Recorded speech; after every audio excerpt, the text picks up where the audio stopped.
नमस्कार, आपका स्वागत है यूट्यूब के श्री कृष्ण ट्यूटोरियल चैनल पर। जैसा कि हम लोग जानते हैं कि हम लोग का बिहार एसएससी की प्रैक्टिस सेट चल रहा है और आज हम लोग प्रैक्टिस सेट संख्या 5 देखेंगे। तो पीछे सारे प्रैक्टिस सेट आप लोग देखें और वीडियो को लाइक अवश्य करें तथा चैनल को सब्सक्राइब करें। चलिए अब देखते हैं प्रश्न संख्या 1। पहला प्रश्न है, भारत अपने भूमि सीमाएं कितने देशों के साथ साझा करता है? Option A 7, option B 8, option C 6, option D 9। तो बताइए भारत अपने भूमि सीमाएं कितने देशों के साथ साझा करता है? इसका सही उत्तर हो जाएगा 7। 7 देशों के साथ अपनी सीमा साझा करता है। स्थलीय सीमा जो इसका है यह 15,200 किलोमीटर है स्थलीय सीमा। और समुद्री तट है 7516.6 किलोमीटर। इतना सीमा साझा करता है समुद्र, जिसमें द्वीपीय और तटीय दोनों आ जाएगा। और स्थलीय कितना हो गया? 15,200 किलोमीटर। ये जो 7 देश हैं, कौन कौन से 7 देश हैं? Pakistan, Afghanistan, China, Bhutan, Nepal, Bangladesh, Myanmar. ये 7 देश हैं जो भारत अपनी भूमि की सीमाएं साझा करता है। चलिए अगला प्रश्न देखते हैं। नेक्स्ट प्रश्न है, भारत में यंग बंगाल आंदोलन की शुरुआत किसने की? इसका उत्तर आप कमेंट बॉक्स में दीजिए। Option A Emily Lutyens, option B William Butler Yeats, option C Hamilton, option D Henry Vivian Derozio. इसका सही उत्तर हो जाएगा option D Henry Vivian Derozio. तो यंग बंगाल आंदोलन की शुरुआत किसने किया था? Henry Vivian Derozio. अगला प्रश्न देखते हैं। प्रश्न है, दल बदल विरोधी विधेयक पारित होते समय भारत के राष्ट्रपति कौन थे? जब दल बदल विरोधी विधेयक पारित हुआ था उस समय भारत के राष्ट्रपति कौन थे? ऑप्शन देखते हैं। आर वेंकटरमण, बी संजीव रेड्डी, सी ज्ञानी जैल सिंह, डी शंकर दयाल शर्मा। तो इसका सही उत्तर हो जाएगा ज्ञानी जैल सिंह। क्या क्वेश्चन था? दल बदल विरोधी विधेयक पारित होते समय भारत के राष्ट्रपति कौन थे? ज्ञानी जैल सिंह। और प्रधानमंत्री कौन थे? राजीव गांधी। प्रधानमंत्री राजीव गांधी थे। जो दल बदल विधेयक था कब लागू हुआ? 18 मार्च 1985 को लागू हुआ 52वां संविधान संशोधन के तहत। किस अनुसूची में? 10वीं अनुसूची में। अगला प्रश्न है, 1962 में भारत चीन युद्ध के दौरान इस्तीफा देने वाले मंत्री का नाम बताइए। इसमें से बताइए कौन भारत चीन युद्ध के दौरान इस्तीफा दिया था? मोरारजी देसाई, लाल बहादुर शास्त्री, वी.के. कृष्ण मेनन, सरदार पटेल। इसका सही हो जाएगा वेंगलिल कृष्ण मेनन यानी वी कृष्ण मेनन। इन्होंने भारत चीन युद्ध के दौरान इस्तीफा दे दिया था। मोरारजी देसाई जो है चौथे पीएम हैं और लाल बहादुर शास्त्री सेकेंड, जवाहरलाल नेहरू फर्स्ट जवाहरलाल नेहरू थे। और सरदार पटेल जो थे ये उप मुख्यमंत्री थे। कौन? सरदार पटेल। चलिए अगला प्रश्न देखते हैं। बिहार का सर्वोच्च शिखर है? ऑप्शन ए कैमूर पहाड़ी, ऑप्शन बी बराबर की पहाड़ी, ऑप्शन सी सोमेश्वर पहाड़ी, ऑप्शन डी संतपुर। तो बताइए बिहार का सर्वोच्च शिखर कौन है? इसका सही उत्तर हो जाएगा सोमेश्वर पहाड़ी। सोमेश्वर पहाड़ी जो कहाँ है? चंपारण जिले में। यह शिवालिक पहाड़ी का हिस्सा है। कौन? जो सोमेश्वर पहाड़ी है यह शिवालिक पहाड़ी का हिस्सा है और चंपारण जिले में। कैमूर पहाड़ी कैमूर में है। और जो बराबर की पहाड़ी है यह गया में है। और जैसे अपने नज़दीक में देखेंगे झारखंड पारसनाथ की पहाड़ी कहाँ पे है? झारखंड में है। गुरु शिखर राजस्थान में है। चलिए अगला प्रश्न, किस स्थान पर 2025 में भारत का सबसे ऊंचा मॉल खुलेगा? Option A Noida, Indore, Bangalore, Mumbai. तो बताइए 2025 में भारत का सबसे ऊंचा मॉल खुलेगा कहाँ पे? इसका सही उत्तर हो जाएगा नोएडा में। जो नोएडा में है वो 2025 में भारत का सबसे ऊंचा मॉल वहाँ पे खुलेगा। उसका नाम साया स्टेटस उसका नाम होगा, जो 150 फीट का होगा, 9 मंजिल उसमें होगा। तो चलिए इसका आंसर हो जाएगा नोएडा में सबसे ऊंचा मॉल खुलेगा। अगला प्रश्न, किस पंचवर्षीय योजना के दौरान दुर्गापुर भिलाई और राउरकेला में इस्पात संयंत्र जैसे बड़े उद्योग स्थापित किए गए थे। तो बताइए किस पंचवर्षीय योजना में यह स्थापित किया गया था? इसका सही उत्तर हो जाएगा दूसरी पंचवर्षीय योजना में। जो दूसरी पंचवर्षीय योजना थी इसी में दुर्गापुर, भिलाई और राउरकेला नामक इस्पात संयंत्र जैसे बड़े उद्योग स्थापित किए गए थे। कहाँ? सॉरी, कब? दूसरी पंचवर्षीय योजना के दौरान। दूसरी पंचवर्षीय योजना कब से कब थी? 1956 से 61। और पहली कब थी? जो पहली थी 1951 से 56 थी, ये 56 से 61 थी। तीसरी थी 61 से 66 और तीसरी जिसमें एक योजना अवकाश था 66 से 69 और जो चौथी थी वो 69 से 74। चलिए अगला प्रश्न देखते हैं।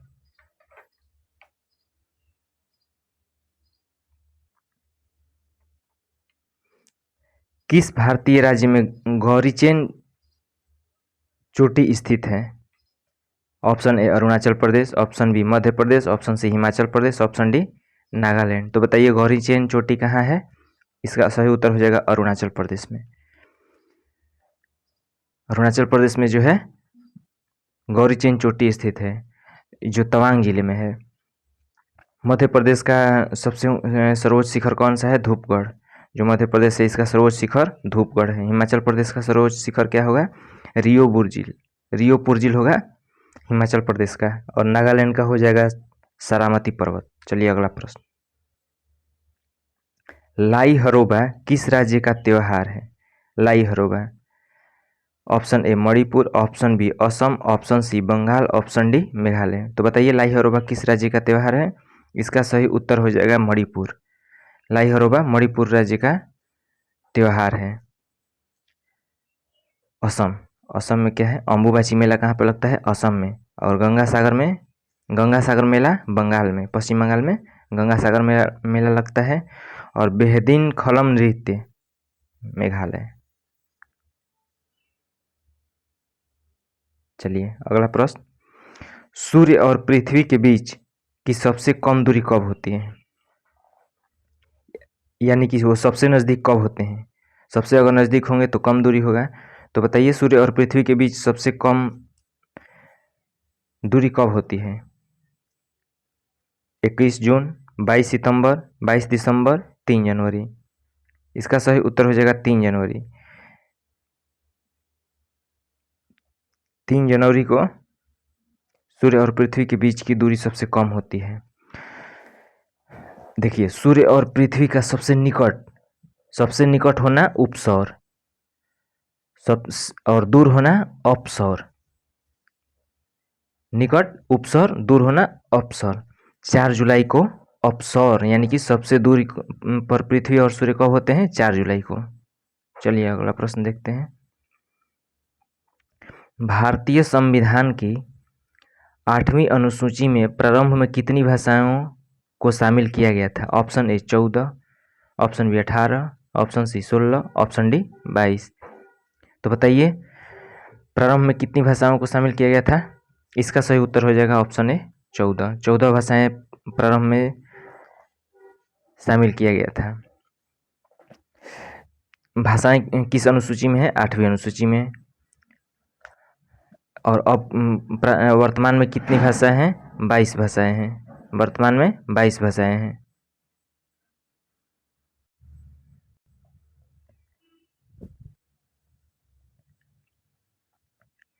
अनुसूची में कितनी है? 22। चलिए जो सिंधी था 21वां संविधान संशोधन 1967 के तहत सिंधी को 8वीं अनुसूची में शामिल किया गया। 21वां संविधान संशोधन 1967 में सिंधी को शामिल किया गया। उसके बाद मणिपुर, नेपाली और कोंकणी को कब शामिल किया गया? 1992 में। और 2002 में बोडो, डोगरी, मैथिली और संथाली को शामिल किया गया। कब? 2002 में। चलिए अगला प्रश्न है। खुआंग किस राज्य का पारंपरिक वाद्य यंत्र है? खुआंग किस राज्य का पारंपरिक वाद्य यंत्र है? Option A Assam, option B Mizoram, option C Jharkhand, option D Paschim Bangal. तो बताइए खुआंग किस राज्य का पारंपरिक वाद्य नृत्य है? इसका सही उत्तर हो जाएगा मिजोरम। मिजोरम का पारंपरिक वाद्य नृत्य है। असम का क्या होगा? असम का हो जाएगा गोगोना। गोगोना असम का हो जाएगा। झारखंड का सिंगा और पश्चिम बंगाल का डोगरा। चलिए अगला प्रश्न है,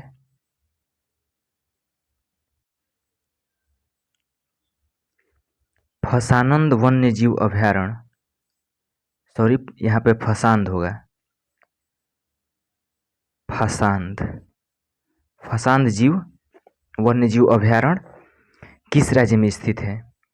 option A Kerala, option B Uttarakhand, option C Maharashtra, option D Madhya प्रदेश।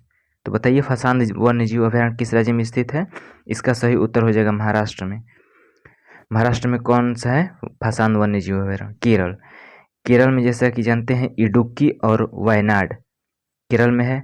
उत्तराखंड में कौन कौन से है? विंसर और केदारनाथ उत्तराखंड में है। मध्य प्रदेश में रातापानी और घाटी गांव। चलिए अगला प्रश्न, दिव्यांगजनों का महाकुंभ पहली बार कहाँ आयोजित किया गया? दिव्यांगजनों का महाकुंभ पहली बार कहाँ आयोजित किया गया? Option A Lucknow, option B Varanasi, option C Ayodhya, option D Gonda. तो बताइए दिव्यांगजनों का महाकुंभ पहली बार कहाँ आयोजित किया गया? इसका सही उत्तर हो जाएगा वाराणसी। वाराणसी में आयोजित किया गया। कब? 17 सितंबर 2023 को। 17 सितंबर 2023 को। अगला प्रश्न, 2 बार भारत के कार्यवाहक प्रधानमंत्री के रूप में कार्य करने वाले एकमात्र व्यक्ति कौन है?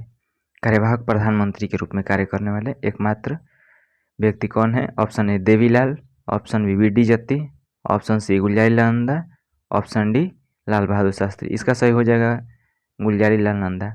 जो गुलजारीलाल नंदा हैं यह 2 बार भारत के कार्यवाहक प्रधानमंत्री के रूप में कार्य किए हैं। पहला बार 1964 में जवाहरलाल नेहरू की जब मृत्यु हुई उस दौरान कार्यवाहक प्रधानमंत्री बने।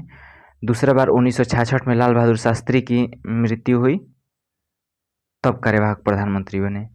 और इन्हें 1997 में इन्हें नोबेल भारत रत्न भी मिला है। अगला प्रश्न है, कौन उड़ीसा में प्रचलित गाथा गीत गायन का एक रूप है?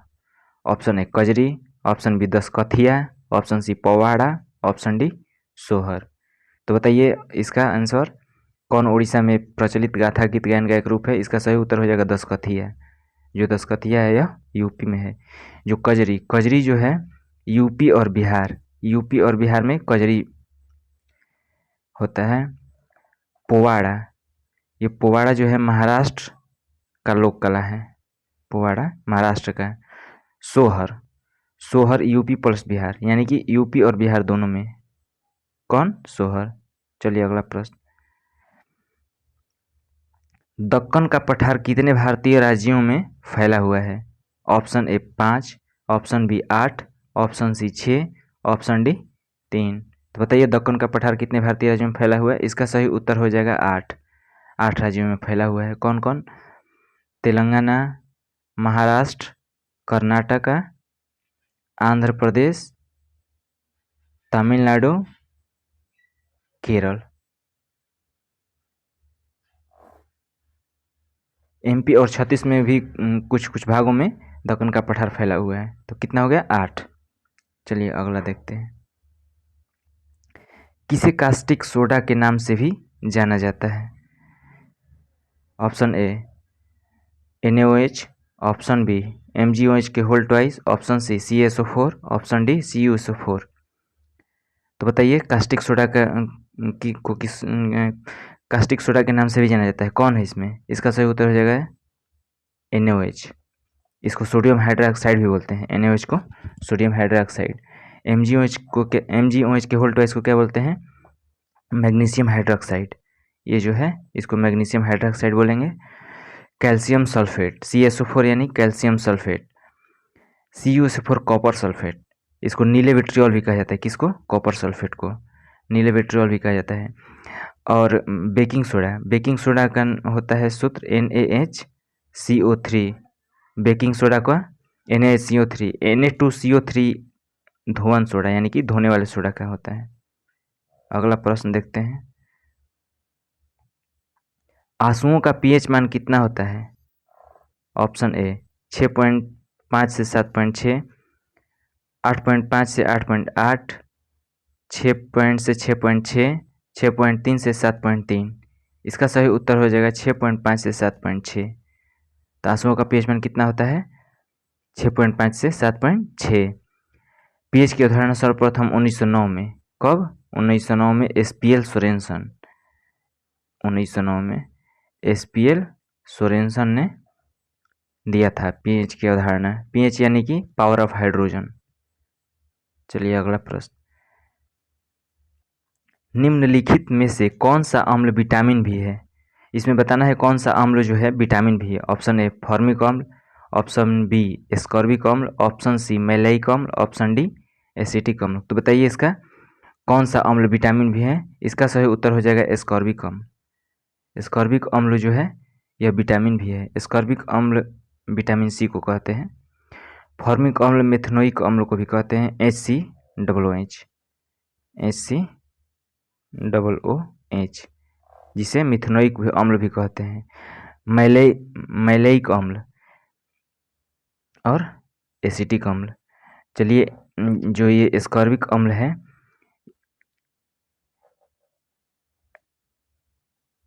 इसका स्रोत क्या है? आंवला, नींबू, संतरा और खट्टे फल। अगला प्रश्न। निम्न में से कौन सा अम्ल दवा और भोजन को संरक्षित करने के लिए प्रयोग किया जाता है? सोडियम पामेट, बेंजोइक अम्ल, फॉर्मिक अम्ल, एसिटिक अम्ल। इसका सही उत्तर हो जाएगा बेंजोइक अम्ल। इसका उत्तर हो जाएगा बेंजोइक अम्ल। निम्न में से कौन सा अम्ल दवा और भोजन को संरक्षित करने के लिए प्रयोग किया जाता है? तो इसका सही उत्तर हो जाएगा बेंजोइक अम्ल। इसका नाम सोडियम बेंजोएट भी है। सूत्र है C6H5 COOH। C6H5 COOH किसका सूत्र है? बेंजोइक अम्ल का। अगला प्रश्न देखते हैं। निम्न में से किसे चाकू से आसानी से नहीं काटा जा सकता है? यानी कि जो इसमें 3 ऑप्शन है उसको आसानी से काटा जा सकता है। एक जो है आपको बताना है कि किसे चाकू से आसानी से नहीं काटा जा सकता है। Option A magnesium, option B calcium, option C potassium, option D sodium. इसका सही उत्तर हो जाएगा मैग्नीशियम। मैग्नीशियम को चाकू से आसानी से नहीं काटा जा सकता है, बाकी सबको काटा जा सकता है। चलिए अगला प्रश्न देखते हैं। निम्न में से कौन सा पादप हार्मोन तने की वृद्धि में मदद करता है? कौन सा पादप हार्मोन तने की वृद्धि में मदद करता है? Option A gibberellin, option B cytokinin, option C auxin, option D insulin. तो बताइए तने की वृद्धि में कौन मदद करता है? इसका सही उत्तर हो जाएगा ऑक्सिन। जो ऑक्सिन है यह मदद करता है तने की वृद्धि में। अगला प्रश्न देखते हैं। निम्न में से कौन सा हार्मोन रक्त में कैल्शियम के स्तर को बनाए रखता है? निम्न में से कौन सा हार्मोन रक्त में कैल्शियम के स्तर को बनाए रखता है? Option A parathormone, option B thyroxine, option C prolactin, option D somatotropic. इसका सही उत्तर हो जाएगा पैराथार्मोन। पैराथार्मोन जो है यह हार्मोन रक्त में कैल्शियम के स्तर को बनाए रखता है, जिसे पीटीएच भी कहते हैं। पीटीएच शॉर्ट फॉर्म में पीटीएच कहते हैं। पैराथार्मोन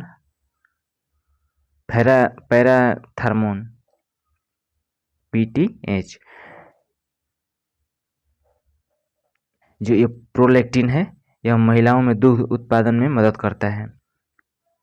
ये सोमैटोट्रोपिन हड्डियां सहित सभी ऊतकों के विकास को उत्तेजित करता है। कौन? सोमैटोट्रोपिन। अगला प्रश्न देखते हैं। बिहार में सबसे कम दिनों तक मुख्यमंत्री का रिकॉर्ड कितने दिनों का रहा है? बताइए सबसे कम दिन का रिकॉर्ड कितने दिन का रहा है? आपको ये भी बताना है कि किन के नाम है रिकॉर्ड। कौन ऐसा मुख्यमंत्री थे जो केवल सबसे कम दिनों के लिए मुख्यमंत्री बने थे? ऑप्शन सुनिए। Option A 15, option B 11, option C 9, option D 5। इसका सही उत्तर हो जाएगा ऑप्शन डी 5। सबसे कम दिनों तक मुख्यमंत्री केवल 5 दिनों के लिए बने थे। कौन थे वो? सतीश प्रसाद सिंह। सतीश प्रसाद सिंह जो थे वह केवल 5 दिनों के लिए मुख्यमंत्री बने थे। कब? 1968 में। तो समझ में आ गया। अगला, आज के लिए इतना ही। सेट समाप्त होता है। ये जो क्वेश्चन है इसको आपको कमेंट बॉक्स में इसका जवाब देना है, तो आप कमेंट बॉक्स में इसका जवाब अवश्य दीजिएगा। और जो भी सुझाव है वह कमेंट बॉक्स में दीजिए, ताकि उससे हम सीखकर सकारात्मक सुधार कर सकें। तो इसका आप कमेंट बॉक्स में जवाब दीजिएगा। तो हमारे चैनल को सब्सक्राइब कर लीजिए और वीडियो को लाइक कीजिएगा। धन्यवाद।